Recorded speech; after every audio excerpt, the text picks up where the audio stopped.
আসসালামু আলাইকুম। আশা করি সবাই ভালো আছো। আজকে আমরা রাজনৈতিক বিবর্তন তৃতীয় অধ্যায় থেকে পড়াচ্ছিলাম।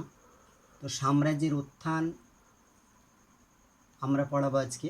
তো সাম্রাজ্যের উত্থান হিসাবে মৌর্য এবং ম্যাসিডোনীয় সাম্রাজ্য সম্পর্কে আমরা আলোচনা করব আজকে, যে মৌর্য সাম্রাজ্য এবং ম্যাসিডোনীয় সাম্রাজ্য কিভাবে তার উত্থান হয়েছিল এবং মৌর্য সাম্রাজ্য ম্যাসিডোনীয় সাম্রাজ্যের কী সাদৃশ্য বৈসাদৃশ্য, কতটা মিল আছে, কিভাবে মৌর্য সাম্রাজ্য গড়ে উঠেছিল, কিভাবে ম্যাসিডোনীয় সাম্রাজ্য গড়ে উঠেছিল, আমরা তুলনামূলক দুটোকেই আজকে আমরা আলোচনা করব। তো প্রথমে আমরা ধরব কি মৌর্য সাম্রাজ্য। মৌর্য সাম্রাজ্য, তো এই মৌর্য সাম্রাজ্যের প্রতিষ্ঠাতা কিভাবে হয়েছিল সেটা নিয়ে আলোচনা করব। মৌর্য সাম্রাজ্যের প্রতিষ্ঠাতা ছিল চন্দ্রগুপ্ত মৌর্য। এক অতি সাধারণ পরিবারে কিন্তু তিনি জন্মগ্রহণ করেছিলেন।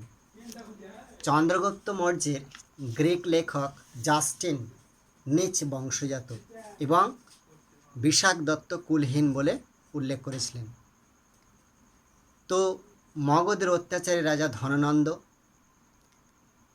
যার অপর নাম হচ্ছে চাণক্য, তো ওই নামেই সে এই মৌর্য সাম্রাজ্য সম্পর্কে অনেকটা বিস্তারিত আলোচনা করেছিলেন। তো আমরা মৌর্য সম্পর্কে জানলাম যে সাম্রাজ্যের প্রতিষ্ঠা। এবার আমরা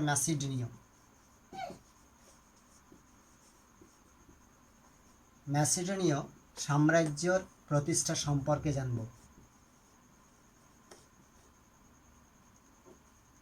তো মৌর্য সাম্রাজ্য সম্পর্কে জানলাম, এবার ম্যাসিডোনীয় সাম্রাজ্যের প্রতিষ্ঠাতাকে সেই সম্পর্কে একটু জেনে নেই।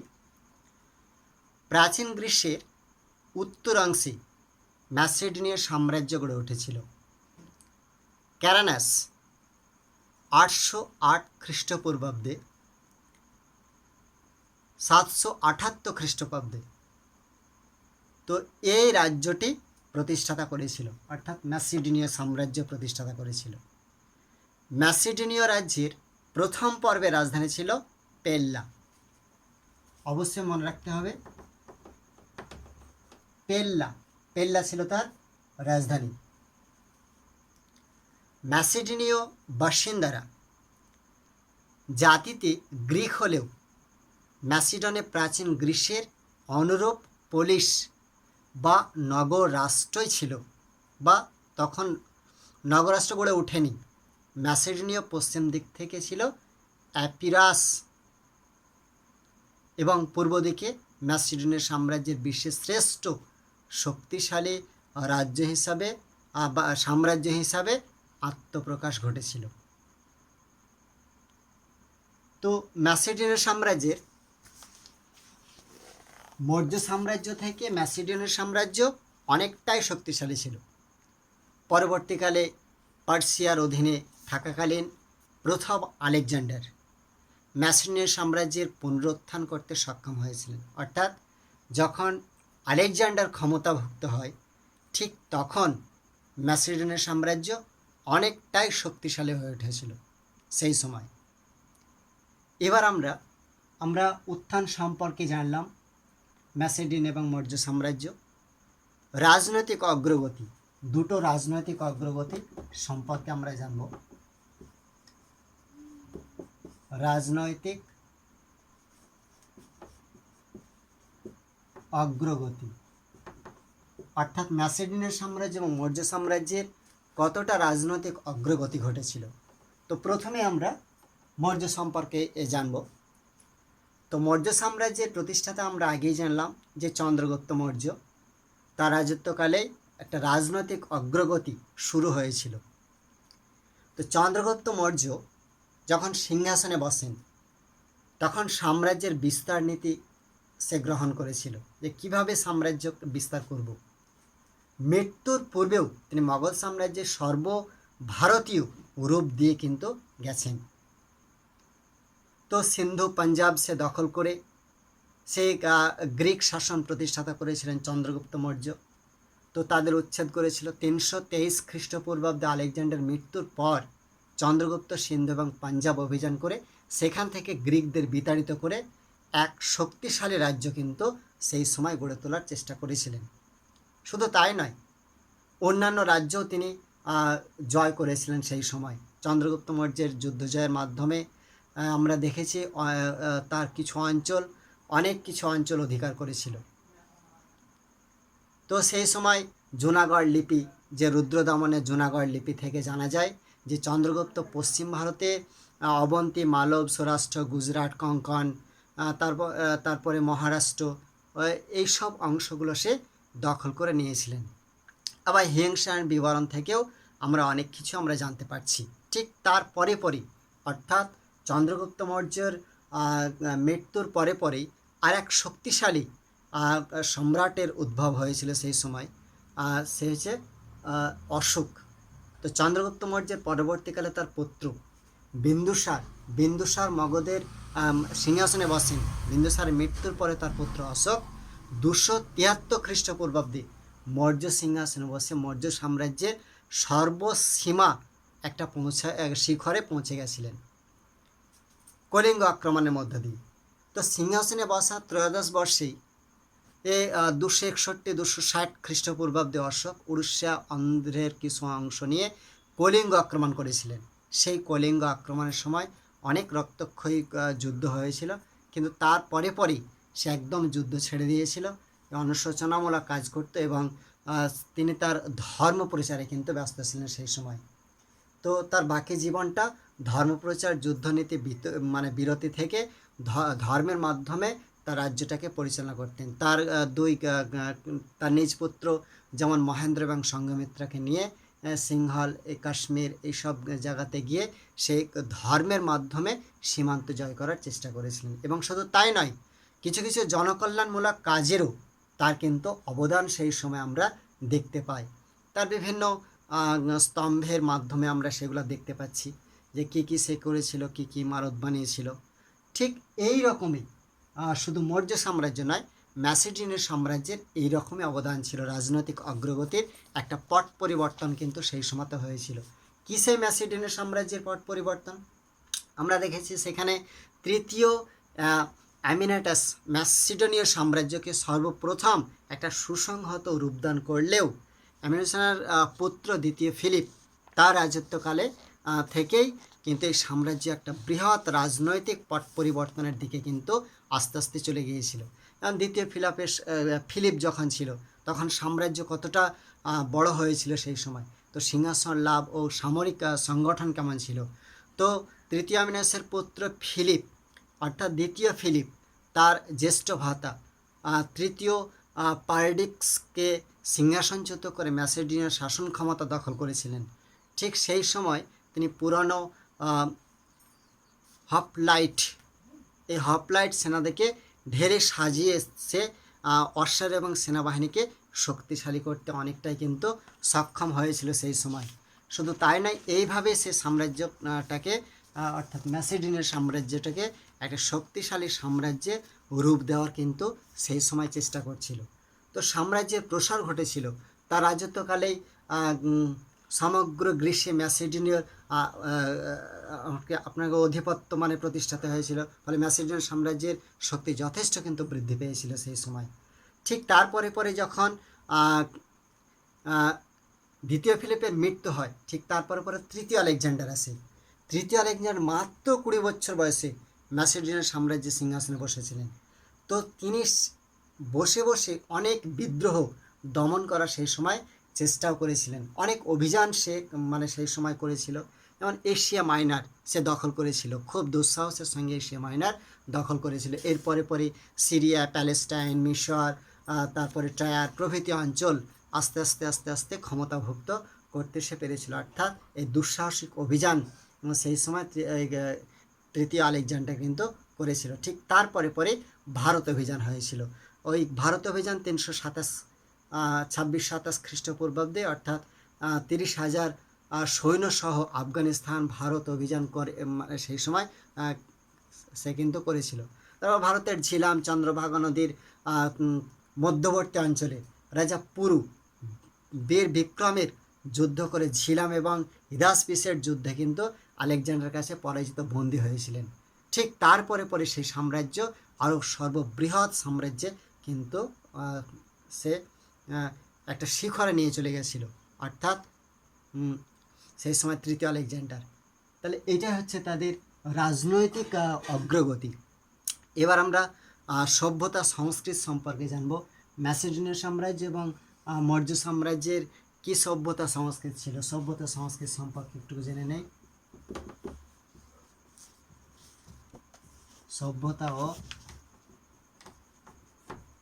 সংস্কৃতি, অর্থাৎ মৌর্য সাম্রাজ্যের কি সভ্যতা ছিল, ম্যাসেডোনিয়ান সাম্রাজ্যের কি সভ্যতা সংস্কৃতি ছিল, সেই সম্পর্কে আমরা একটু জেনে নেব যে মানে কতটা সংস্কৃতি দিয়ে উন্নত ছিল। আমরা প্রথমেই মৌর্য সাম্রাজ্য একটুকে আলোচনা করে নেব যে মৌর্য সাম্রাজ্যের কি অগ্রগতি ঘটেছিল আর কি সাংস্কৃতিক অগ্রগতি ঘটেছিল। মৌর্য সাম্রাজ্য এবং আমরা দেখেছি মৌর্য সাম্রাজ্যের একটা কৃষির বিকাশ ঘটেছিল সেই সময়।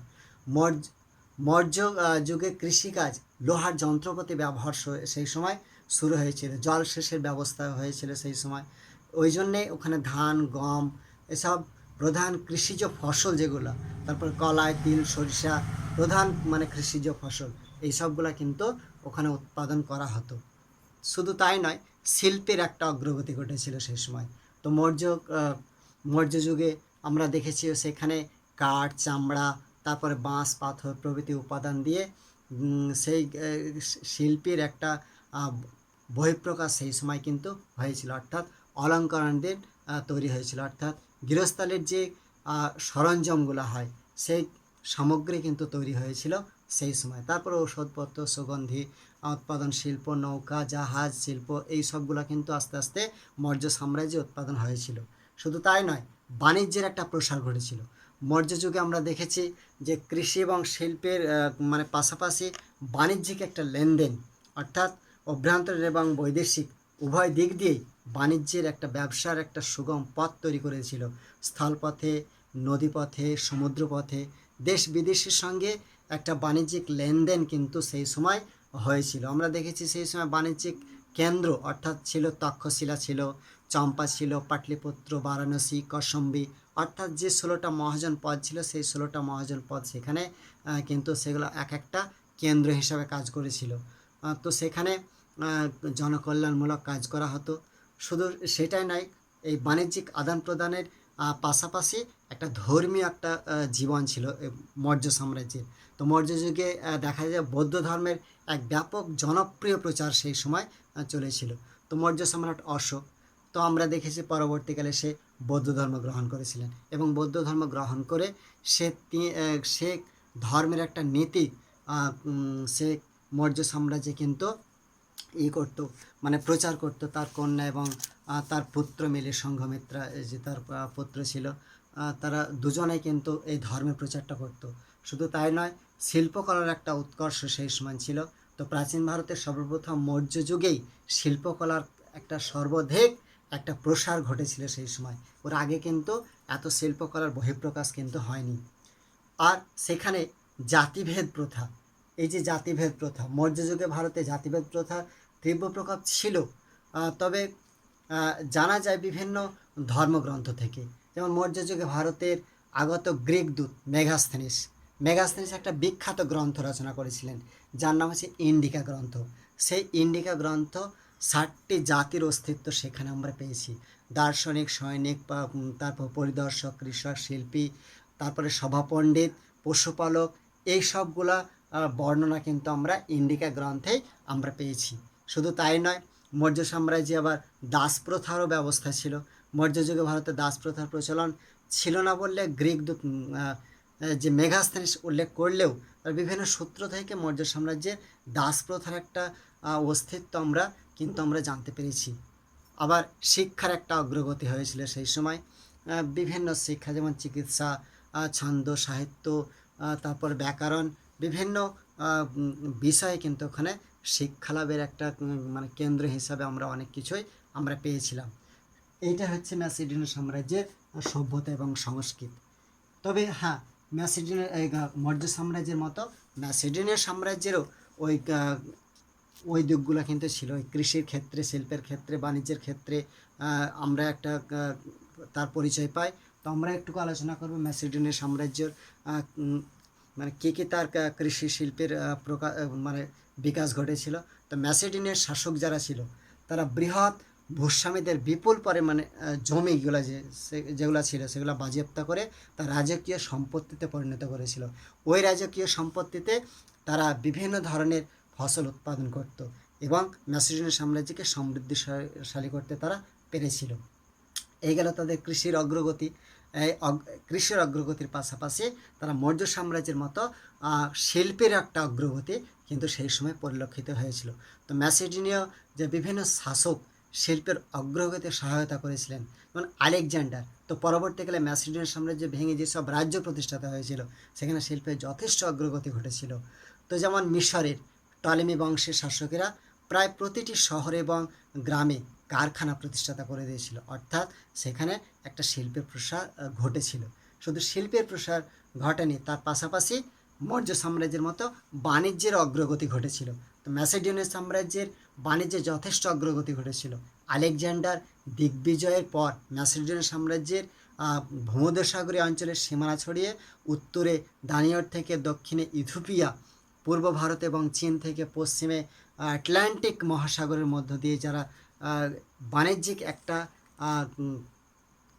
অগ্রগতি তারা কিন্তু মানে সুগম পথ তৈরি করে দিয়েছিল, অর্থাৎ ব্যবসা বাণিজ্যের একটা মাধ্যম ছিল কিন্তু ম্যাসিডোনিয়ান সাম্রাজ্যের মধ্যেও, অর্থাৎ দেশ বিদেশের মধ্যে ব্যবসা বাণিজ্য কিন্তু সেই সময় চলতো। আর কি নগর জীবনের সূত্রপাত হয়েছিল। ম্যাসিডোনিয়ান সাম্রাজ্যের নগর জীবনে যথেষ্ট অগ্রগতি ঘটেছিল। আমরা আগে একটু আলোচনা করেছিলাম যে ক্ষুদ্র ক্ষুদ্র ছোট ছোট মানে রাজ্য নিয়ে ওই যে পুলিশের কথা বলছি, সেই পুলিশ মানে সেই সময় ক্ষুদ্র ক্ষুদ্র রাষ্ট্র নিয়েই কিন্তু পুলিশ গঠিত হয়েছিল, অর্থাৎ ম্যাসিডোনিয়ান সাম্রাজ্যের সেই পুলিশের সাহায্যে কিন্তু তারা ব্যবসা বাণিজ্যের একটা সুগম পথ তৈরি করে দিয়েছিল সেই সময়। শুধু তাই নয়, তারা মন সাধনার জন্য অর্থাৎ মনে তৃপ্তির জন্য তারা ধর্মীয় জীবনও বেছে নিয়েছিল। ম্যাসিডোনীয় যুগে বুদ্ধিজীবী গ্রিকরা সেখানে সাধারণ ধর্মের পরিবর্তে গ্রিক দার্শনিকরা তাদের সোফিয়াবাদ এবং এপিকিউরাস প্রভৃতি তারা বেশ ধর্মের দিকেও কিন্তু তারা ঝুঁকেছিল। অতীন্দ্রিয়বাদী ধর্ম তাদের ছিল। তো ম্যাসিডোনীয়রা ধর্মীয় জীবনের কিন্তু জরাথুস্ট্রবাদের বিভিন্ন শাখা, বিশেষ করে মিথরাসবাদের যথেষ্ট প্রভাব কিন্তু সেই সময় পড়েছিল। সেই সময় জ্যোতিষ চর্চা বৃদ্ধি পেয়েছিল। আর কি সাহিত্যের অগ্রগতি হয়েছিল।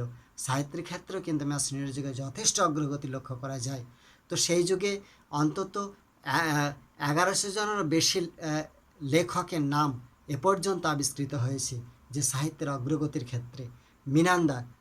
মিনান্দার ছিলেন সেই যুগের বিখ্যাত একজন নাট্যকার।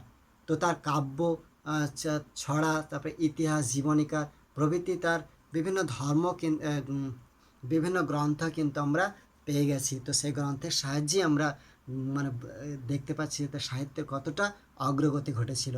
আবার শিল্পকলার সেই সময় অগ্রগতি ঘটেছিল, অর্থাৎ ম্যাসিডোনিয়ান সাম্রাজ্যের একটা শিল্পকলার বিরাট একটা অগ্রগতি ঘটেছিল। তারপরে মৌর্য সাম্রাজ্যের মতো ম্যাসিডোনিয়ান সাম্রাজ্যের বিজ্ঞানের ক্ষেত্রেও একটা অগ্রগতি সেই সময় মানে ঘটেছিল। বিশেষ করে জ্যোতির্বিদ যেমন অ্যারিস্টাকাস, তার সময়তেও কিন্তু সেই সময় ম্যাসিডোনিয়ান সাম্রাজ্যে জ্যোতির্বিজ্ঞানের প্রচলন ছিল, অর্থাৎ সেই সময় যেমন সর্বশ্রেষ্ঠ বিজ্ঞানীদের মধ্যে অন্যতম ছিল আর্কিমিডিস ছিলেন এই সময় অপর উল্লেখযোগ্য গণিতজ্ঞ। তিনি সংখ্যাতত্ত্ব, জ্যামিতির ক্ষেত্রে বেশ কিছু নতুন আবিষ্কার করেছিলেন। তারপরে এই ভূগোল বহু মানে প্রভাবিত অধিকারী এরিস্টোথেনিস, যাকে বলা হয় ভূগোলের জনক, তিনি ছিলেন এই যুগের এক উল্লেখযোগ্য ভূগোলবিদ। তার এই যে তিনি দুটি সূর্য ঘড়ি স্থাপন করে দিয়েছিলেন। তো তার সাহায্যে কিন্তু পৃথিবীর পরিধি নির্ণয় করা হচ্ছিল। তারপরে চিকিৎসাবিদ্যার একটা উন্নতি হয়েছিল ম্যাসিডোনিয়ান সাম্রাজ্যে। তারপরে পদার্থবিদ্যার উন্নতি হয়েছিল সেই সময়। অর্থাৎ আমরা দেখতে পাচ্ছি যে মৌর্য সাম্রাজ্য এবং ম্যাসিডোনিয়ান সাম্রাজ্যের একটা তুলনামূলকভাবে দেখা যাচ্ছে যে দুটোরই কিন্তু একটা বৈসাদৃশ্য কিন্তু পরিলক্ষিত হয়েছে। তো আমরা রাজনৈতিক বিবর্তন আলোচনা প্রসঙ্গে সাম্রাজ্য উত্থান সম্পর্কে যেটুকু আলোচনা করছিলাম, অর্থাৎ মৌর্য এবং ম্যাসিডোনিয়ান সাম্রাজ্যের তুলনামূলক আলোচনা, অর্থাৎ মৌর্য সাম্রাজ্য এবং ম্যাসিডোনিয়ান সাম্রাজ্য কীভাবে প্রতিষ্ঠাতা হয়েছিল, কে প্রতিষ্ঠাতা করেছিল, মৌর্য সাম্রাজ্যে কে প্রতিষ্ঠাতা, ম্যাসিডোনিয়ান সাম্রাজ্যে কে প্রতিষ্ঠাতা, তার রাজনৈতিক অগ্রগতি কিভাবে ঘটেছিল মৌর্য সাম্রাজ্যের এবং ম্যাসিডোনিয়ান সাম্রাজ্যে, আমরা বিস্তারিত আলোচনা করলাম। সভ্যতা সংস্কৃতির দিকটাও আলোচনা করলাম। তাহলে দেখা যাচ্ছে দুটোর মধ্যে একটা সাদৃশ্য এবং বৈসাদৃশ্য অবশ্যই পরিলক্ষিত হয়েছে। তো এই রাজনৈতিক বিবর্তন থেকে যে প্রশ্নগুলো খুবই ইম্পর্টেন্ট, অর্থাৎ এইটা তার মধ্যে একটা অন্যতম। এখানে কোশ্চেন আসতে পারে এইভাবেই যে সাম্রাজ্যের উত্থান হিসেবে মৌর্য এবং ম্যাসিডোনিয়ান সাম্রাজ্যের তুলনামূলক আলোচনা করো, কিংবা থাকতে পারে মৌর্য সাম্রাজ্য এবং ম্যাসিডোনিয়ান সাম্রাজ্যের সাদৃশ্য এবং বৈসাদৃশ্য কি তা আলোচনা করো। তো এইভাবেই আমি যেভাবে বললাম সেইভাবেই কিন্তু নোটগুলো তৈরি করতে হবে এবং সেইভাবেই আলোচনা করতে হবে, তবে 8-এ 8 ফুল মার্কস পাওয়া যাবে। তো আজ এই পর্যন্তই, থ্যাংক ইউ।